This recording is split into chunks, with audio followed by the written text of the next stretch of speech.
Welcome back to Whamma Cage Betting the Aquagon. After a hiatus, it's been a few weeks. We did not post a show the last couple of weeks. We do apologize for that, but we are back to our scheduled programming. As always, just a couple rules of engagement. We do not give you every fight. We just give you the ones that we think are the ones worth putting your money on. I'm Stuart Allen, and we have my co-host. Yeah, I'm Dave Johnson over here. And we're going to, one of the things, too, we do ask, please, if you watch the show, like and subscribe. If you've been a fellow follower, we appreciate that. You've probably made shit tons of money. And if you got to see our sponsorship, Vince did not get the victory, but, it was a good time nonetheless. And we know that he's going to bounce back. And hopefully we can get him back on the show sooner rather than later. But without further ado, we start off with a little bit of mainstream events. We're going to touch a little bit on the previous card, and then we're going to get right into to start unpacking this card. So the last card, really the only thing that I really want to touch on, and Dave, you're welcome to chime in on anything that you think, but I mean, it was artificially Dana, artificially impregnated it with Bobby Green to fight Makhachev. And why can't we? I just want to see this guy get. I mean, at this point, he needs to be fighting top 2 talent. Okay? He either needs to fight for the title or battle the guy and winner take all, goes to the title next. It's just they're putting him in there with people that just can't even come close to competing him. Now, I don't know if people are ducking this guy.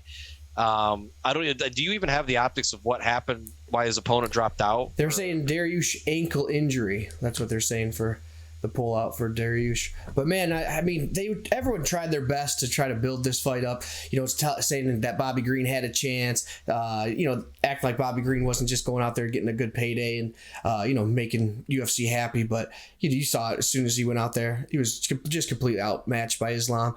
This guy's a complete wrecking machine. Good that Bobby Green took the fight. Good that he got paid. But man, you had Chael Sonnen and you had everybody, Michael Bisping, everybody talking it up like Michael Bisping was going to go out there and shock the world. But I mean, come on. Bobby Green, yeah, I mean, yeah. He came in there. He did. I'll tell you what, he did fool me. Full disclosure, I put like a $20 sprinkle on. I texted you late that night. I was like, he came out like the horse. He put the horse that shits theory out there because Bobby Green, he came out there with some stones. I mean, he acted like he had some church bells, saying I'm gonna knock you out. The weigh-in was pretty intense. Like I'll give the optics of it, but my gosh, it wasn't even. There was nothing to it. It wasn't even close, in my opinion. And I just want to see him and the other guy. What's his name besides me? Cleft Lip. What's his name? Oh, Chimaev. Chimaev. Listen, these are the 2 best fighters in the UFC right now, and they're fighting used car salesmen at this point to their level. Put them in there with some true competition, and let's see what these guys really have. Enough with these. They shouldn't even be on fight nights anymore. That's true, they shouldn't headlining it or not. I just don't like it. I want to these guys need to get up there. And I think that there's some phantom injuries that I hate to say it. I hate to accuse. I mean, these guys are warriors. They go in there in the cage, but it just seems like there's a little bit of ducking going on, in my opinion. Yeah, I mean, when Islam did that, what he did to Dan Hooker, man, I mean, just completely manhandled him in the first round. Dan Hooker is an absolute savage, and they'll do what he did to him. I mean, I feel like anything besides a top 3 championship fight for Islam is just, it doesn't make any sense. And, like you said, the guy got hurt and he couldn't have his fight with Dariush, but man, seeing him against top talent is the only thing that's going to make us happy. I agree. So, speaking of Russian caliber, Dagestani caliber wrestling, I think we're going to kick this one off with what I think is going to be a fight that I really have checked off on my card to watch and on my ticket. We have Brian Kelleher and Umar Nurmagomedov. I believe he's cousin.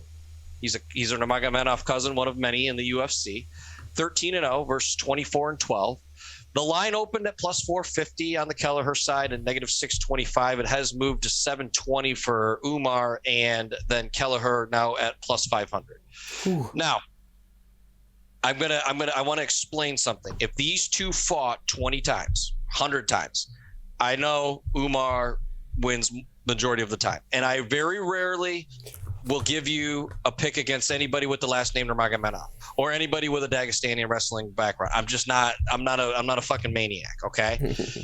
but two things need to be true. Okay, then one is the qualifier for the other, but both are equally as important. And I want to kind of get this out there. So the first one is the line. Right now, the line is 500. That's my Mendoza line. If I'm getting plus 500 money, okay, now I'm looking at the card like, okay, who do we have? Brian Kelleher's fight style. The fight style is the second phase of this that needs to be true. He is, and if you look at any podcast, YouTube pundits, whatever, the pundits, rather, a lot of people, Brian Kelleher is a hot betting fighter. A lot of people like to bet on him. And the reason is he fights for your ticket. He's a scrambler. And what I'm banking on here, because Kelleher isn't going to, what the problem when you fight these Dagestani wrestlers, they get you down and they get the hooks in. A lot of people, when they go down, their initial reaction is to turtle shell. And at that point, without lack of a better term, you're fucked. They put the hooks in and it's a rough ride, and you typically you just are reaching for the cage door. Kelleher's a little bit different here. Kelleher's a guy, when you take him down, he's going to be moving. I think he's going to be trying to get to that base and get to the cage. What I'm hoping for and what's going to be key for Kelleher is he needs to – I'm not even banking that he's going to stuff the first couple of takedowns. I think he's probably going to give up a couple in that first round. But I'm banking that he's going to make it tough for him. He's going to get to the cage. He's going to build that base and get on his feet. And what that does when you do that, now instead of you working harder, that person's working harder, because wrestling is a very tough build to go on for 15 minutes. I don't care who you are or what your level of cardio is. But if you turn a shell and they get the hooks in, now your cardio is the one that's getting the workout. So what I'm hoping for is that he makes it very tough for him in that first round, maybe even gets him to gas out a bit, and maybe even says, like, you're not going to be able to keep me on the ground. Now we have a stand-up. Now you got to give the edge to Kelleher in the stand-up. In fact, his last fight, he was fighting he was fighting up a weight class, if I'm not mistaken, and a much lankier fighter, giving up a shit ton of reach. And he was showing me, he even game planned, and the kicks were what was really impressing me in that fight. He was going upstairs and downstairs, and I want to see that. And maybe he can utilize those kicks to kind of keep Nurmagomedov off of him. But again, it's a tough road. There's a lot of things that need to happen here. But at plus 500, I think it's worth a sprinkle. I think it's worth a parlay, and I think it's honestly worth. Parlay. Oh yeah. Okay. I think it's worth a roster spot. I parlayed him. I got him in 2 parlays. I'm putting my money where my mouth is. That parlay might be dead early, but you know what? I don't hate it in the DraftKings spot if you're going to put a few DraftKings in.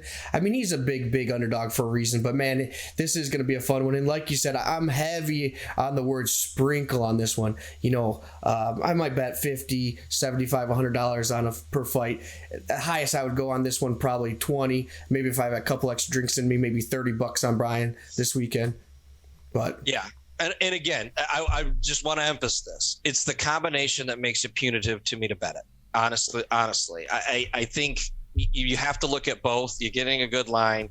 You're getting a scrambler. You're getting the better striker. Now, a striker alone isn't why you would bet against a wrestler like this. But if he can stuff the takedowns and he can move and make him have to work a little bit, I don't think it's a plus 500 line. And that's kind of where I'm going with it. Yeah, the value's there. I can see what you're saying. The value's definitely there. Well, we'll kick it over to you. We'll put it in your court and see what you think. All right. Well, I'm going to match up 2 real quick. Nothing too breaking Vegas or anything like that, but the 2 women that are the 2 female matchups on this fight. These favorites in these fights, we got Mariya Agapova, and Marina Rodriguez. These are the 2 favorites, and they're 2 tough chicks, man. I don't see either opponent having much for them. I'm parlaying those 2 girls together and just taking the favorites on those 2 fights. I don't see any way where those 2 lose. They're tough as nails. Their records show it. Not much more to say about those 2 women fights. Going the distance probably, and getting 2 W's with the favorites there. Marina had. She impressed me a lot with her last fight. And both fighters though, their strikes per minute or strikes per round per minute are over 5. That's insane. So this is actually going to be a barn burner. Yeah. To be honest, both orthodox fighters, and they both land at a pretty good, accuracy clip. A little bit more, we're going to give the edge to Marina on this one at 53, but 47.81. It's nothing to write home about. Neither of them really do any takedown, 0.22 to 0.92. So I don't expect too much in the takedown department, especially from the Rodriguez side. And of that, she only, converts at about 33%. So I think this is going to be a stand up and bang fight. And albeit I don't like the Asian style of fighting, I've said that before, and it's not like, to put racially on it. It's just they tend to not protect themselves as well. And sometimes it works. You can break someone's spirit, but I think this is going to be a good stand up. But I just think she's just going to outland her when the dust settles on that one. So, what was the other one? You said you had two. Oh yeah, I was just saying both the women matchups, the easy favorites are the Marina Agapova and the favorite in the other fight, Marina Rodriguez. So we got two. There's a big. I like it. Now I'm looking at the stats. I want to give this to you too. The optics on it. Now it is negative 200, so you are on. If you're on the Agapova side, you are kind of laying a lot of chalk. Mm-hmm. But there's a couple things I like here. First, southpaw. Disguise that punch. Her striking accuracy is 59%, and she's landing 1.2 more strikes per minute than her opponent. And then the takedown accuracy. I mean, neither of them are, again, less than the takedown, per round here. But the accuracy on Agapova's side is 66%. So everywhere you look, I mean, I think that line might even be a little bit. You could even take that negative 250 all the way into the 300s, and I think it's still good value to me. Yeah, this girl's a killer. She had a weird loss against Shayna Dobson where she completely adrenaline dumped, 2 fights ago. But, man, she came back with her last fight, just looked like an absolute savage, and ended up getting a submission win when, she's mostly a kickboxer, just brutal victory from start to finish. She looked great, just oozes confidence when she's out there on the mat. I really like this one. Like I said, I'm going to probably parlay those two girls together. A little female parlay. Yeah, a little female parlay action. From the pontiff of female prognostics MMA. I love it. Love to see it.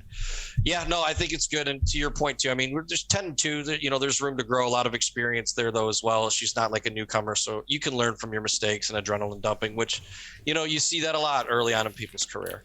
I think she was like a minus 1,200 favorite or something, just huge favorite. Everyone was kind of getting in her head, I think, and the bright lights got to her that night. Completely different story her next fight out. Yep. So this next one is interesting for me. And I want to preface this by stating I love to bet against this guy, and it has not always worked out in my favor. Even though it starts like I feel like it's working out, and then at the end he'll somehow, he's southpaw, so he can disguise that punch. Kennedy Nzechukwu versus Nicolae Negumereanu. So Nicolae, I don't really know much about him, but I do know this: Kennedy, to me, is just missing he just has very shitty, for lack of a better term, ring IQ or octagon IQ, and he takes a lot of punishment, and he really banks on just getting that one strike. He banks on the puncher's chance, and I'm not going to lie, at 9-2, it's worked out for him, and he's put down some bigger names.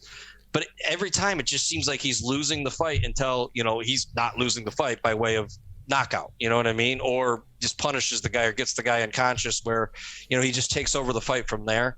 And, at plus 125 versus negative 150, we got an 11-1 fighter in Nicolae.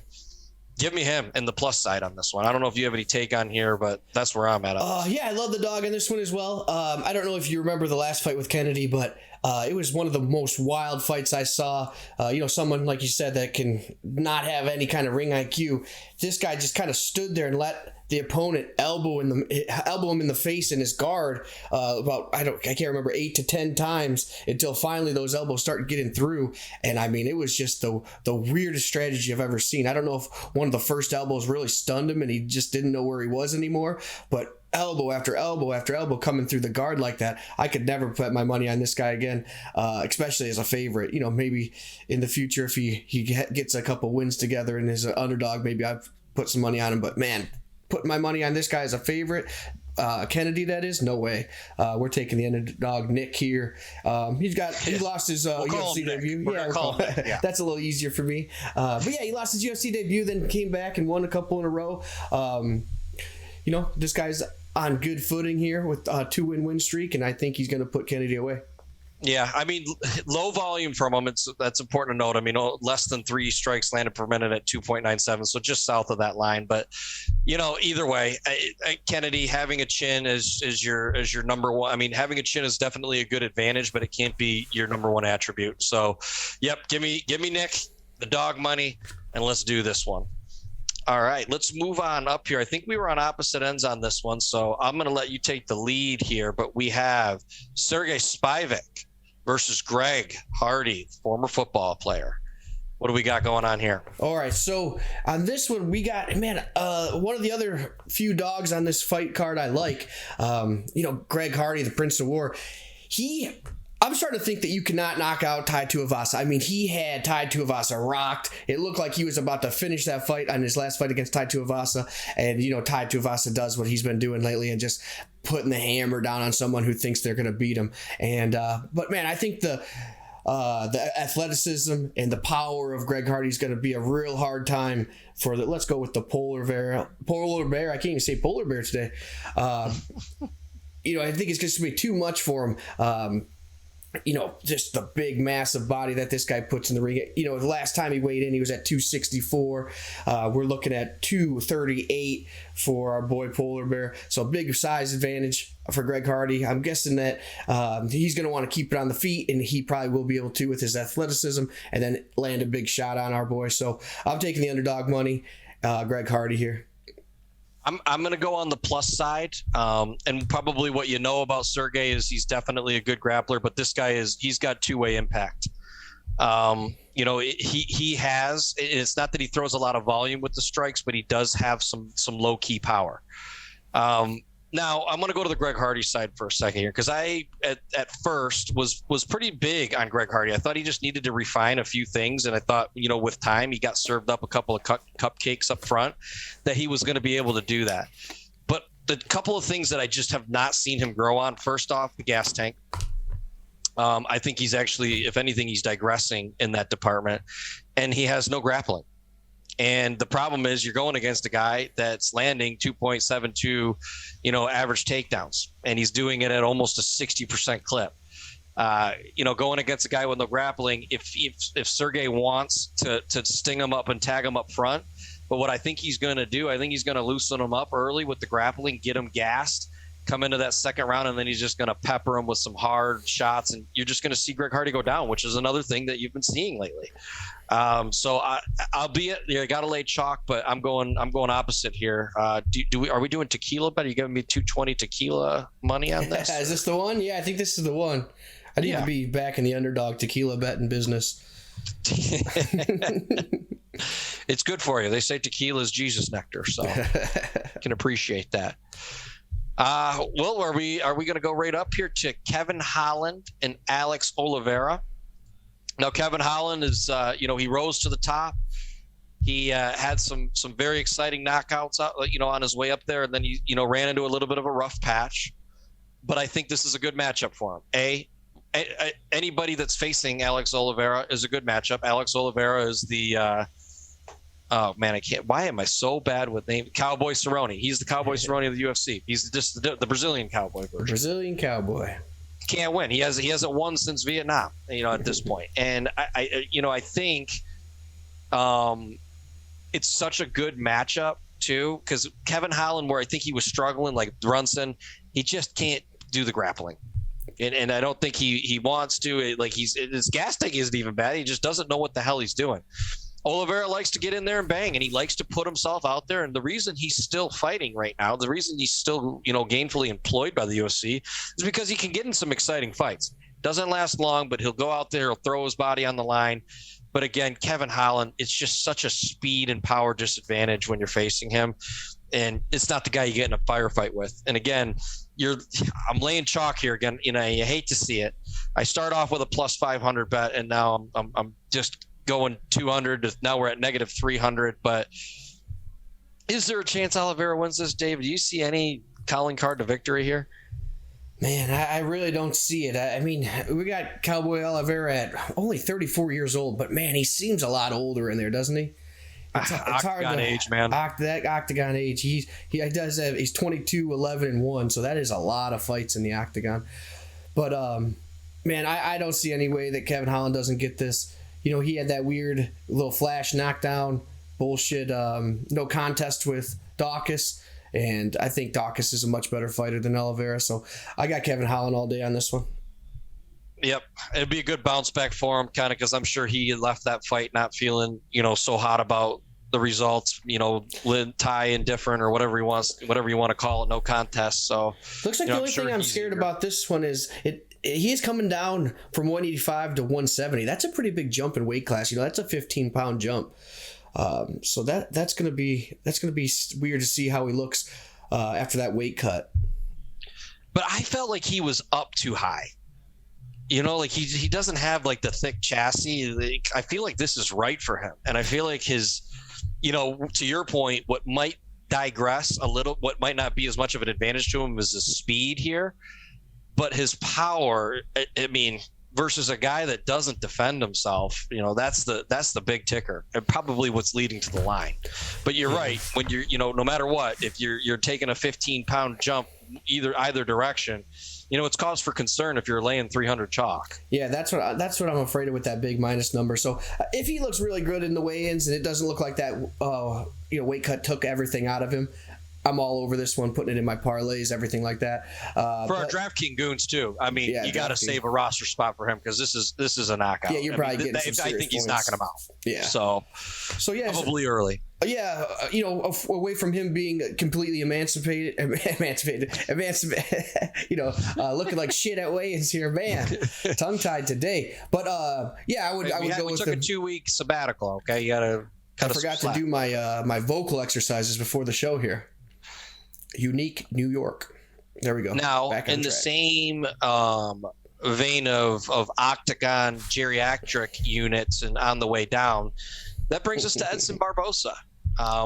This one's a little bit of a closer line, which I actually like, versus Bryce Mitchell. I think I'm a big Bryce Mitchell fan. He was in the notepad from early on. You got Bryce Mitchell coming in at -150. Barbosa coming in at +125. Now, if I'm not mistaken, we did a tequila bet on this one, and you were on the wrong side. You took Barbosa. Yeah. Where are you at with Barbosa after that? After the tape on that one? Oops, there I go. I took a dunk under the pool here. It's hard to bet on some of these guys once they fight someone so good as Giga and get a loss. But Bryce Mitchell, he's 14-0 for a reason. He's going to try to get this to the ground. Edson Barbosa doesn't look his best when the guy's trying to get him to the ground constantly. He has to worry about the takedown. Could he get that kick in there and put him away? Sure. But I think Bryce is coming up. He's about to hit his prime where he's going to be doing some serious damage in this division. And I think he takes care of an older Edson Barbosa here. And with the takedown accuracy of 46%, almost 50%, if he gets him down, to your point, that takes Barbosa's best tool out of his tool belt, kicking. Yeah. You know what I mean? And quite frankly, I'm not too. I know that he's got some jiu-jitsu, but I'm not too worried about that yet. No. And the southpaw stance again, disguising the punches up top. The striking landing per minute, though, if he doesn't get the takedown, it could get dicey for him because it is. We're looking at 4 significant strikes per minute versus 2.29. And a big reach disadvantage here too on the feet at 75 versus 70. And Barbosa also, if we're looking at optically, has the kicks. So, but again, I'm with you. I think, and I can see Bryce Mitchell because if you look at some of his previous fights, I mean, this guy can get you on the takedown from the kick too, which is something you have to watch out for. So you're not going to go midsection because he'll parlay that into a takedown right away. But yeah. Bryce Mitchell, here we go. We're big fans we're Bryce Mitchell guys. Yeah, big Bryce Mitchell guys. I would have thought this fight would be more like a -250 for Bryce Mitchell. So I think even though he's the favorite, the value's still on his side at that -160. Bryce Mitchell was the guy that did the twister, right? Yeah, he's a twister guy. He hit a twist. Yeah, when you can do that at UFC level, guillotine, wrestling talk. Absolutely, you're a maniac. Yeah. All right. Now, do we want to? Are we going right to the co-main here, or did you want to? Is there anything that we missed that you think is worth betting? No, I think we're ready for the co-main. Actually, I'm going to throw a little sprinkle on Tim Elliott. That guy always fights for the card. One of the toughest guys, still doing the damn thing. You get a little underdog money on him. Tim Elliott, not much to say. You know how tough he is. Yeah, I looked at that one. I'm holding off for now, but he is one of those scrappy guys. Kind of similar to the Kelleher comment. Like, you get a scrappy guy and plus money. You don't peel off your 401k to make the bet, but make it interesting, make the fight worth watching for yourself. I probably will bet him as well. I definitely like that. He's a good one on his DraftKings too, because even if he loses, he's going to score you some points, and he's going to be cheap on the salary cap. For sure, yeah. So this one was a late in here. We have RDA co-main at spot.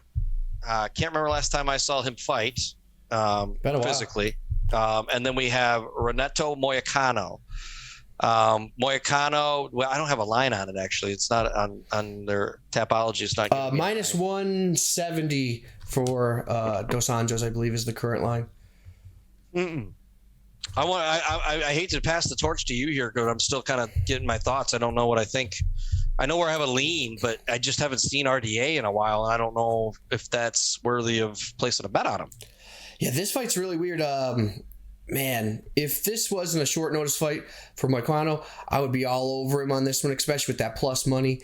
He did just fight on the previous pay-per-view. He did get a pretty impressive submission, so he is looking pretty good coming out. And RDA is just the real wild card here. He had a couple losses in a row. Leon Edwards beat him, and then Chiesa had beat him as well, unanimous decisions, and then he got a split decision win over Paul Felder, which Paul Felder took that fight last minute. So, man, he just has not been looking impressive lately. I cannot lay the chalk on him on this one, so I will be going with Moicano here. I think it was about plus 145 last time I saw the live line, so anywhere around that plus 140, plus 150 range, I got Moicano here. Probably not putting any more than like one unit, maybe a $50 bet on this one. You definitely sold me a bit there, kind of giving me the recantation of his history, his most recent history here. The one thing that does always reign true with RDA, though, he is a dog in there, and by dog, I don't necessarily mean like the dog money. I mean, like, he's got a great gas tank. He's very hard to submit too. Even looking back, like when he fought Nate Diaz, like this guy has very good low center of gravity when he's on top. So there's not a lot of fear there, and he's willing to go the distance. And the key here is you got a guy coming in on short notice. But again, I like you said, this guy is. I would take Moicano if this wasn't short notice, 10 out of 10, and twice on Sunday, right? Right. And who's to say when these guys take this fight, this is where you got to like really think like, and it's like open interpretation. These guys probably, just because he didn't have maybe like a full camp to train for a particular guy doesn't mean that he hasn't been training hard and he doesn't feel that his cardio's there. Otherwise, why would they take the fight? You know what I mean? Why would they take so much risk? Right. I don't know. So I think I'm going to, just for the sake of it here, I'm going to go with you on Moicano. I think RDA, you see these guys kind of on the latter half of their career. You string a few losses together. It's really hard on the mental psyche, and give me the plus. You said it was plus side for Moicano too, right? Yes, correct. Gives me another plus bet here too to kind of offset some of the heavy favorites I've chosen.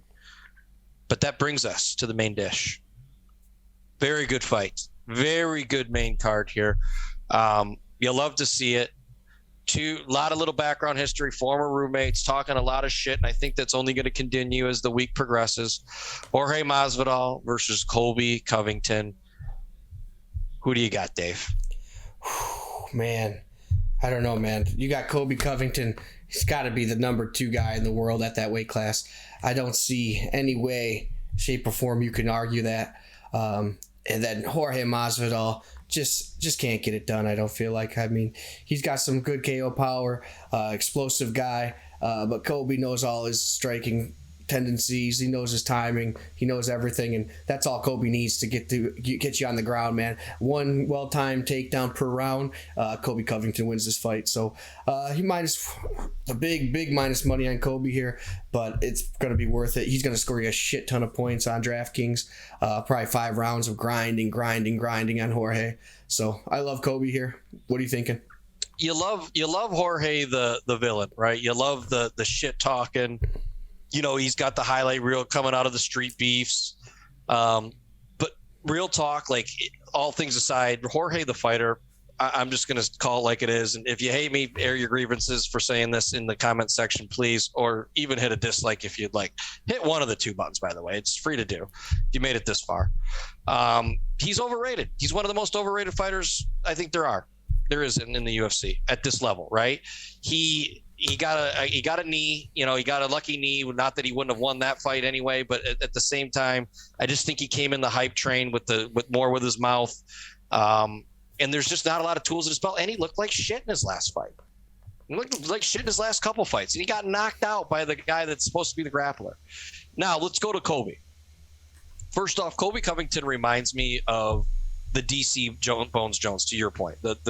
He's the undisputed number 2, right? That just can't beat the number 1. And I'm talking about vintage DC. I know he took a few fights, maybe more than he should have towards the end of his career. But when he was in his prime, no one could beat DC, but he just couldn't beat Bones Jones. Right. This is where you're at with Colby. But Colby showed me something in that last fight that you really didn't see a lot as much from him. This guy developed a very good right hand. Yeah. And he was pinging it in there.